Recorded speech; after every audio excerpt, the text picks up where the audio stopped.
እንደምትችሉ ሰላም ወጥ የሆነ ሰላም የሚሰጠው እግዚአብሔር ነው። ቤታችሁ ላይ የሚነድ እሳት ካለ ሰላም ጠፍቶ ያንዣበበ የሐዘን ደመና ካለ እሱን መጥፋት የሚችለው ማን ብቻ ነው? እግዚአብሔር። ቋሚ በሆነ መንገድ ችግራችሁን ማስወገድ የሚችለው እግዚአብሔር ነው። እውነተኛው ሰላም የሰላም አለቃ አይደለም የሚለው የምን አለቃ አልኳችሁ? ይኸው ነቢይ እኮ የሰላም አለቃ ነው፣ ክርስቶስ ነው እኮ የሰላም አለቃ። ስለዚህ የሰላም አለቃ ለክርስቲያኖች ከእግዚአብሔር ውጭ ሌላ አካል አለ ወይ? እንደዛ ነው። ማንም የለም ከእግዚአብሔር ውጭ። እግዚአብሔር የሚሰጠው ሰላምታ ደግሞ ከሰው ጋር አይደለም፣ ከእንስሳት ጋር በሰላም ያኖራል አይደለም? ከእንስሳት ጋር በሰላም ይኖራል። ሰው አቡነ ገብረ መንፈስ ቅዱስን አልተመለከታችኋቸው? ከእንስሳት ከአራዊት ጋር አብረው ይኖሩ ነበር አይደለም? ሰው ዛሬ ከአንበሳ ጋር መኖር አይችልም። እንኳን ከአንበሳ ጋር ከወንድሙ ጋር በሰላም መኖር አልቻለም። ሰው ከእህቱ ከወንድሙ ከእናቱ ከአባቱ ጋር ሰው በሰላም ወጥቶ መግባት አልቻለም። ይሄ የሆነው ምንድን ነው? እውነተኛው ሰላም የእግዚአብሔር ሰላም ከማን ስለተለየ ነው? ከእኛ ስለተለየ። ያ እንዳይሆን በርትተን መጸለይ ያስፈልጋል። የእግዚአብሔር ሰላም ደግሞ ከተለየ ምንም አይነት መረጋጋት ሀብት ሊኖር ይችላል፣ ዝና ሊኖር ይችላል፣ ክብር ሊኖር ይችላል፣ ምንም ሊኖር ይችላል። ግን እውነተኛው ሰላም ከሌለ በእኛ ውስጥ መረጋጋት ይኖራል? የለም እኮ። ቃየልን ተመልከቱ። ለዚህ ማሳያው ቃየል ነው። ቃየል ወንድሙ አቤልን ከገደለ በኋላ የእግዚአብሔር ሰላም ከቃየል ተነሳ። ከዛ በኋላ ቃየል እንዲህ የሚል ቃል ተናገረ። ያገኘኝ ሁሉ ይገለኛል አለ ቃየል። ያገኘኝ ሁሉ ምን ይለኛል? ምን ይለኛል? ይገለኛል። አሁን ቃየልን የሚገል ሰው አለ? በወቅቱ እኮ ቃየል ማን ይገለዋል? እንደዛ ያለው ብትሉ የሚገለው ሰው የለም እኮ። በወቅቱ የነበረው አዳም አባቱ ነው። በወቅቱ የነበረችዋ ሔዋን እናቱ ናት። በወቅቱ የነበሩት ሁለቱ ሚስቶቹ ናቸው። ከወንድሙ የቀማውና ለሱ የታደረችው ማለት ነው።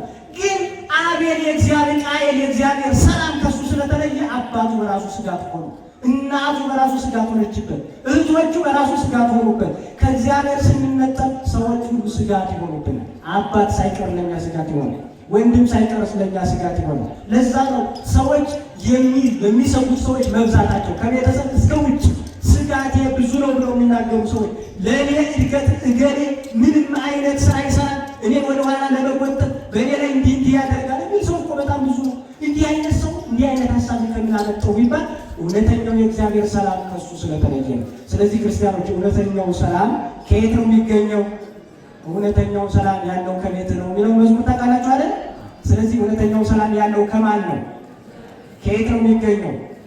እህትን ከወንድም ጋር የሚያፋቅረው ሰላም ከማን ነው የሚገኘው? አባትን ከልጁ ጋር የሚያፋቅር ሰላም ከየት ነው የሚገኘው? ከእግዚአብሔር።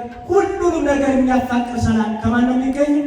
ከእግዚአብሔር። ከእግዚአብሔር የሚገኝ ሰላም ወጥ ሆኖ ጊዜያችሁን በተረጋጋ መንገድ እንድትኖሩ ያደርጋችኋል። በዚህ ዓለም እስካላችሁ ድረስ ማለት ነው። የእግዚአብሔር ሰላም መቃብር ውስጥ ይሰራል። የእግዚአብሔር ሰላም ሲኦል ውስጥ ይሰራል።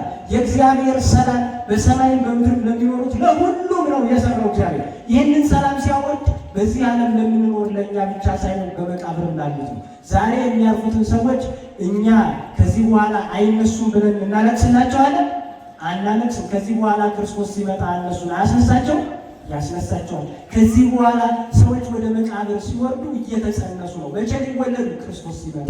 መቼ ሊወለዱ አልኳቸው? ክርስቶስ ሲመጣ። ደግሞ ሰው ሲጸነስ ይለቀሳል እንዴ? አቤት! ሰው ሲጸነስ ይለቀሳል። ወንዶች እናቶች ሰው ሲጸነስ ስትጸንሱ ታለቅሳላችሁ? ይለቀሳል? እልል ነው የሚባለው አይደል? ስለዚህ አሁን ሰው ወደ መቃብር ሲወርድ መቼ? ዛሬ ወደ መቃብር ስናወርደው ይሄ ሰው እየተጸነሰ ነው ማለት ነው። ከዛ በኋላ ማን ሲመጣ ይወለዳል?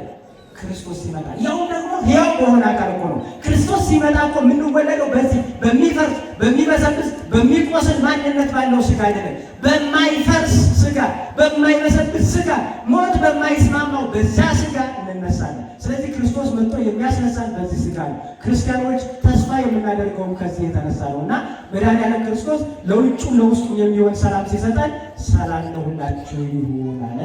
በትክክልም ለሁላችን ለክርስቲያኖች በውስጥ በውጭ ያለ አለመረ